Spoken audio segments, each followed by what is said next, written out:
बिस्मिल्लाहिर्रहमानिर्रहीम, अस्सलाम वालेकुम। मैं हूं राखिल हसन गोमन। नाज़रीन, 17 दिसंबर 2020 को इंटरनेशनल क्रिकेट से रिटायरमेंट अनाउंस करने वाले पाकिस्तानी फास्ट बॉलर मोहम्मद आमिर, जिनके हवाले से बेशतर क्रिकेट शायकीन इस ख्याल का इजहार करते हैं कि जनाब मोहम्मद आमिर जो हैं वो पाकिस्तान क्रिकेट टीम की जरूरत हैं। और अब चूंकि मोहम्मद आमिर ने 28 साल की एज में रिटायरमेंट अनाउंस की थी और करंटली अगर उनकी एज देखी जाए तो सिर्फ 31 साल है, यानी कि उनके जो जनाब इंटरनेशनल क्रिकेट के 4 से 5 साल बाकी हैं।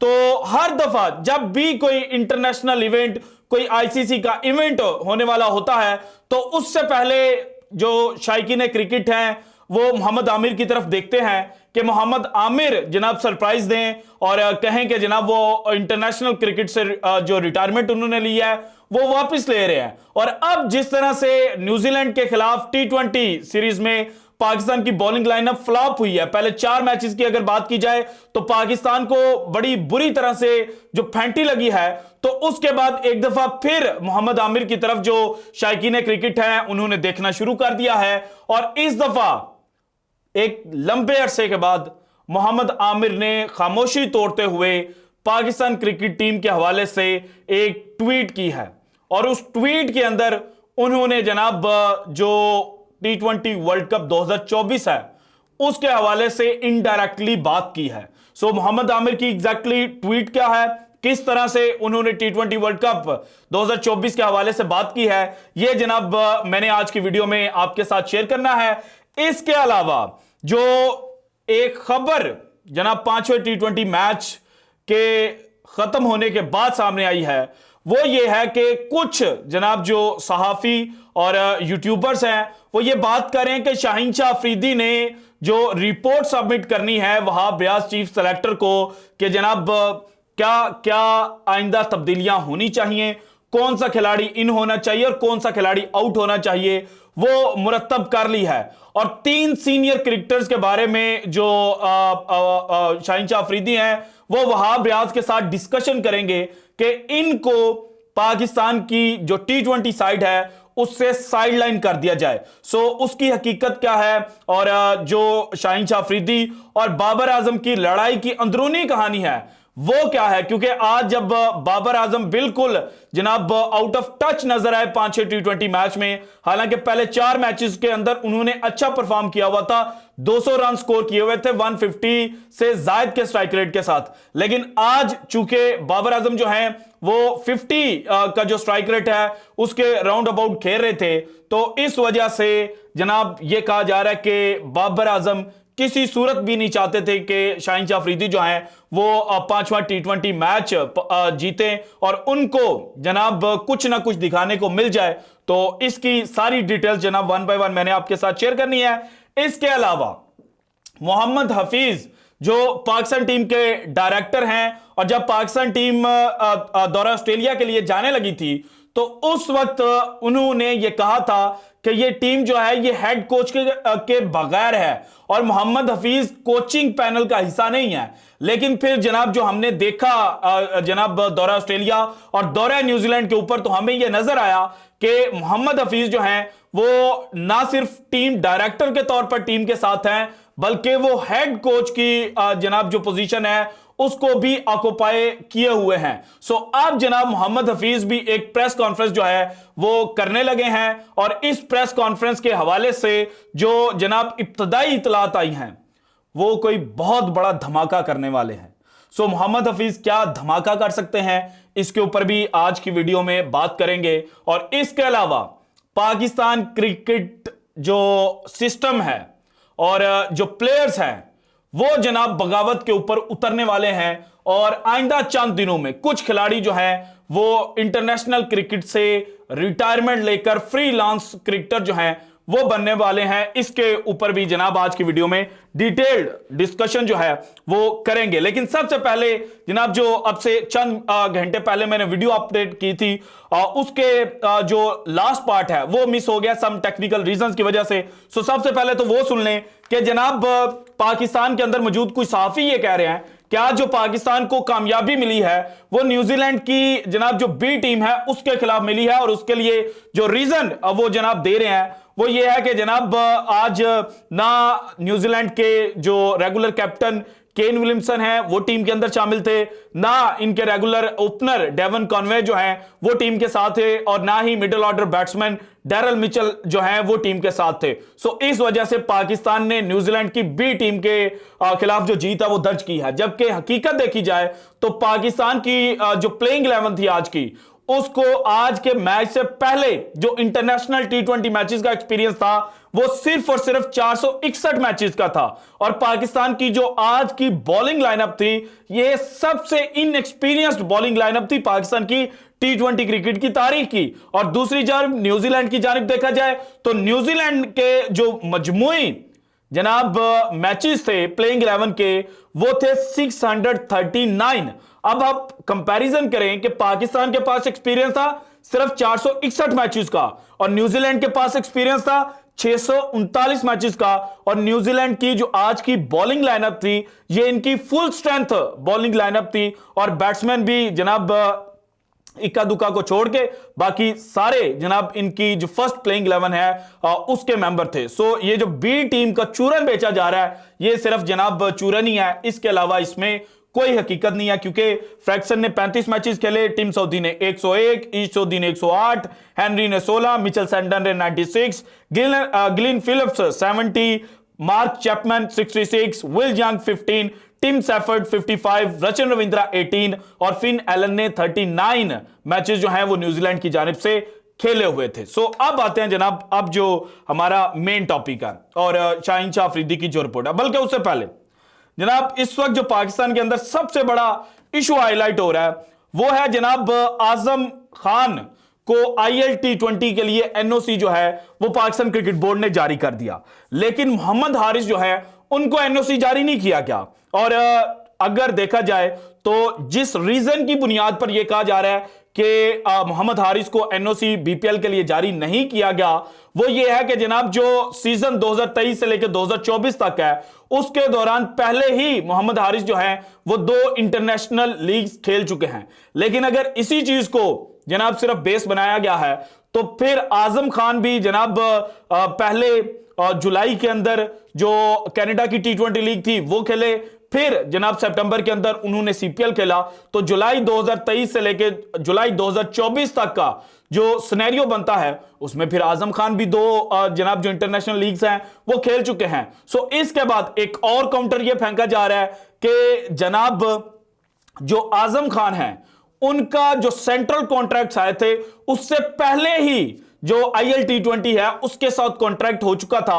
सो इस वजह से उनको जनाब जो NOC है वो जारी किया गया है। और ये जियो सुपर की रिपोर्ट है, इसमें वो लिखते हैं PCB grants NOC to cricketers for IL T20 BPL। और इसमें आगे जाकर जनाब जब खबर है तो उसमें कहते हैं their NOCs are on hold as they have played 2 leagues since July 2023।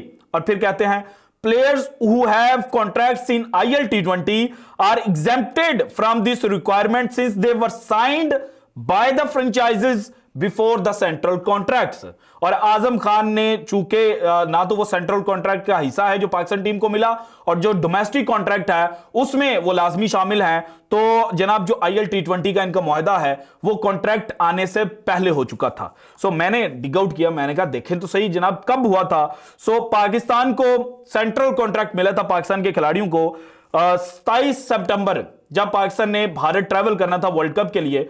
तो उस रात पाकिस्तान के जो खिलाड़ी हैं उनके सेंट्रल कॉन्ट्रैक्ट की जनाब जो डील्स थी वो PCB के साथ फाइनल हुई थी। उससे पहले PCB और जो खिलाड़ी हैं वो एक दूसरे के आमने सामने खड़े थे कुछ परसेंटेज को लेकर, जनाब जो ICC रेवेन्यू मिलता है उसको लेकर। सो जनाब जो आजम खान हैं उनका जो कॉन्ट्रैक्ट हुआ था वो 2022 में भी डेजर्ट वाइपर्स के साथ हुआ था IL T20 के लिए, लेकिन उस वक्त NOC उनको जारी नहीं किया गया था। और आजम खान 2022 की जो लिस्ट थी उसमें भी सेंट्रल कॉन्ट्रैक्ट का हिस्सा नहीं थे और इनको NOC डिनाई कर दिया गया था। और फिर जनाब 21 अगस्त 2023 को एक ट्वीट आती है डेजर्ट वाइपर्स की जानिब से जिसमें जनाब वो आजम खान को अगेन वेलकम करते हैं। सो दैट मींस के 21 अगस्त को ऑफिशियली जो आजम खान है उनका कॉन्ट्रैक्ट हुआ था डेजर्ट वाइपर्स के साथ। और दूसरी जानिब अगर जनाब देखा जाए मोहम्मद हारिस जो कि सेंट्रल कॉन्ट्रैक्ट का हिस्सा है, सो 27 सितंबर को पाकिस्तान के जो खिलाड़ी हैं उनके सेंट्रल कॉन्ट्रैक्ट फाइनल हुए थे। तो जनाब सैफ अहमद जो बांग्लादेशी जर्नलिस्ट है, उनकी जनाब 8 सितंबर की ट्वीट है जिसमें वो लिखते हैं official announcement from Chattogram Challengers, Mohammad Haris is the challenger. So जनाब अगर हारिस का इशू है तो हारिस का भी जो कॉन्ट्रैक्ट हुआ था वो पाकिस्तान की तरफ से जब सेंट्रल कॉन्ट्रैक्ट उनको ऑफर किया गया उससे पहले ही हो चुका था। सो इस वक्त जो सिचुएशन बनी हुई है वो ये है कि पीसीबी को खुद समझ नहीं लग रही कि हमने करना क्या है। आपका रूल अच्छा है कि जिन्होंने 2 लीग्स खेल ली उनको जनाब एनओसी नहीं मिलेगा, लेकिन आजम खान और आईएल टी20 के लिए जो आपने जनाब चीजें निकाली हैं कि कॉन्ट्रैक्ट पहले हो गए थे और सेंट्रल कॉन्ट्रैक्ट बाद में आया, तो इसलिए उनको इजाजत है। तो यहां पर भी तो फिर वही सिनेरियो जो है वो अप्लाई होता है, क्योंकि जनाब 27 सितंबर को सेंट्रल कॉन्ट्रैक्ट अनाउंस हुए और जो मोहम्मद हारिस थे उनका 8 सितंबर को जो बीपीएल है उसके साथ मुआहदा हो चुका था। अब आते हैं जनाब जो लड़ाई चल रही है पाकिस्तान टीम के खिलाड़ियों में। आज बाबर आजम साहब खेले और बाबर आजम की जो परफॉर्मेंस थी वो मैंने पिछली वीडियो में भी बोला कि जनाब किसी तरह से भी उनका जो स्टैंडर्ड है उसको मैच नहीं कर रही थी। और इसी चीज को लेकर जनाब जो पाकिस्तान के सीनियर तरीन जर्नलिस्ट हैं, हमसे बहुत सीनियर है, उन्होंने जनाब ये कहा कि टीम के अंदर लड़ाइयां चल रही हैं। तो मेरी कुछ सोर्सेस से बात हुई, उन्होंने कहा कि जनाब ये जो लड़ाइयों की बात की जा रही है ना, इसमें उतनी हकीकत नहीं है, कहीं ना कहीं इश्यूज हैं, लेकिन बात को बढ़ा चढ़ाकर पेश किया जा रहा है। और जो आज बाबर आजम ने इनिंग खेली है, क्योंकि मैंने तो उसको खुद जनाब लाइव देखा, तो बाबर मिडल नहीं कर पा रहे थे और यही इशू बाद में न्यूजीलैंड के खिलाड़ियों के साथ भी हुआ। टिम सैफर्ड मिडल नहीं कर पा रहे थे और टिम सैफर्ड भी वन डाउन पोजीशन पर आए थे, बाबर भी वन डाउन पोजीशन पर आए थे। सो आज की जो पिच थी वो बड़ी स्लो थी और वहां पर जनाब जो पेस है वो चूंकि बिल्कुल आ नहीं थी रही और जो न्यूजीलैंड के बॉलर्स हैं वो ज्यादा कुछ पेस ऑफर भी नहीं कर रहे थे। जब बाबर आजम स्ट्राइक पर थे ऑफ कटर्स जनाब जो हैं वो फेंके जा रहे थे, तो इस वजह से बाबर आजम आज मिडल नहीं कर पा रहे थे। और जो कहा जा रहा है कि बाबर आजम जानबूझकर स्लो खेले, ये सिर्फ और सिर्फ जो बात है उसका बतंगड़ बनाया जा रहा है, इसके अलावा कुछ नहीं है। और फिर जनाब कुछ लोग इस वक्त ये कह रहे हैं कि 3 खिलाड़ियों के बारे में जो रिपोर्ट है वो शाहीन शाह अफरीदी ने तैयार कर ली है और उन खिलाड़ियों में सबसे पहला नाम है मोहम्मद रिजवान का। और मोहम्मद रिजवान के हवाले से शाहीन शाह अफरीदी जनाब अपनी रिपोर्ट में ये शामिल करेंगे कि रिजवान जो हैं उनको टीम से साइडलाइन कर दिया जाए। और उसके पीछे 2 रीजंस हैं। एक ये है कि रिजवान जो हैं वो डायरेक्ट कॉम्पिटिटर हैं जनाब शाहीन शाह अफरीदी का, क्योंकि अगर शाहीन इंजर्ड होते हैं तो कप्तानी मिलेगी मोहम्मद रिजवान को, और मोहम्मद रिजवान अगर कप्तानी वहां पर अच्छी कर गए तो फिर शाहीन का पत्ता जो है वो साफ हो सकता है। सो इसलिए शाहीन जो है वो अपनी रिपोर्ट के अंदर उसका नाम लिखेंगे कि जनाब इनको साइडलाइन किया जाए और इनकी वजह से पाकिस्तान टीम जो है वो डेवलप नहीं कर पा रही। इसके बाद दूसरा नाम जो जनाब कुछ यूट्यूबर्स ले रहे हैं, कुछ जर्नलिस्ट ले रहे हैं, वो है जनाब पाकिस्तान के मिडल ऑर्डर। अब तो मिडल ऑर्डर में आ गए चूंकि, तो middle order batsman Babar Azam का वन डाउन पोजीशन पर आते हैं। तो बाबर आजम के बारे में भी वो कह रहे हैं कि जनाब शाहीन शाह अफरीदी अपनी रिपोर्ट के अंदर ये लिखेंगे कि बाबर आजम जो हैं वो भी पाकिस्तान टीम ने अगर डेवलप करना है और मॉडर्न डे क्रिकेट खेलनी है तो उसमें सबसे बड़ी रुकावट जो है वो बाबर आजम है। और इसके अलावा बाबर आजम की तरफ चूंकि जनाब जो लोग हैं वो देख रहे हैं कि शाहीन से अच्छी तो कप्तानी बाबर कर लेते थे, तो हो सकता है कि कल को जनाब शाहीन की जगह पर बाबर रिप्लेस कर लें। सो अपनी रिपोर्ट के अंदर वो ये लिखेंगे कि जनाब बाबर आजम जो हैं उनको भी साइडलाइन किया जाए। जबकि तीसरा खिलाड़ी जनाब शादाब खान है। शादाब खान करंटली पाकिस्तान टीम के साथ नहीं थे, लेकिन पाकिस्तान टीम जिस तरह से मिडल ओवर्स के दरमियान एक्सपोज हुई तो जनाब शादाब जो हैं वो अगर पीएसएल में अच्छा परफॉर्म करते हैं और उनको 3D प्लेयर कहा जाता है टी20 क्रिकेट के हवाले से, सो वो जनाब बाउंस बैक कर सकते हैं। सो उनके हवाले से भी कहा जाएगा कि इन तीनों खिलाड़ियों को साइडलाइन कर दिया जाए। लेकिन मुझे नहीं लगता कि शाहीन शाह अफरीदी जो हैं वो अपनी रिपोर्ट के अंदर ऐसा कुछ लिखेंगे। ये सिर्फ और सिर्फ जनाब इस वक्त टीम के हवाले से नेगेटिव न्यूज़ जो हैं वो प्रोपेगेट की जा रही हैं एक मखसूस ग्रुप ऑफ साफियों की जानिब से, क्योंकि उनका जो इरादा था और जो उनके अल्फाज थे उनको पढ़कर यह लगता था कि ये जो सीरीज है ये रिजवान और बाबर के लिए लास्ट सीरीज साबित हो सकती है। लेकिन चूंकि पाकिस्तान की जो बैटिंग लाइनअप का ज्यादा बर्डन है वो इन दोनों ने ही उठाया है। बाबर आजम पहले 3 मैचेस में उठाते रहे, चौथे मैच में रिजवान ने उठाया और पांचवें में रन बॉल अगेन रिजवान जो है उन्होंने 38 रन बनाए। बाबर आजम का जो कैलिबर था उसके मुताबिक आज बाबर नहीं खेल पाए, लेकिन फिर भी मुझे नहीं लगता कि शाहीन शाह अफरीदी अपनी रिपोर्ट के अंदर ऐसा कुछ लिखेंगे। अब आते हैं जनाब, अच्छा वो शाहीन ने एक ट्वीट भी किया। शाहीन ने जो ट्वीट किया ना भाईजान, उस ट्वीट को जनाब मैं रीड आउट कर देता हूं। शाहीन साहब ने कहा है कि जनाब हमने एक्सपेरिमेंट्स किए हैं इस T20 सीरीज के दौरान और कुछ यंग टैलेंट जो है वो हमें देखने को मिला है और मेरा पूरा जनाब एतमाद है इस टीम के ऊपर कि हम जनाब आने वाले दिनों में बाउंस बैक करेंगे। So team spirit, believe in us का उन्होंने हैशटैग इस्तेमाल किया और यही चीज जो है वो आगे भी शाहीन शाह अफरीदी लेकर चलेंगे। अब आते हैं जनाब मोहम्मद हफीज। मोहम्मद हफीज को पाकिस्तान टीम का डायरेक्टर बनाया गया था T20 ODI वर्ल्ड कप 2023 में जब पाकिस्तान को शिकस्त मिली थी, लेकिन बाद में एक एडवर्टाइजमेंट जो है वो पाकिस्तान क्रिकेट बोर्ड की जानिब से जारी की गई थी और उसके अंदर लास्ट डेट जो थी वो थी 15 दिसंबर और वो थी पाकिस्तान क्रिकेट टीम के डायरेक्टर के ओहदे के लिए।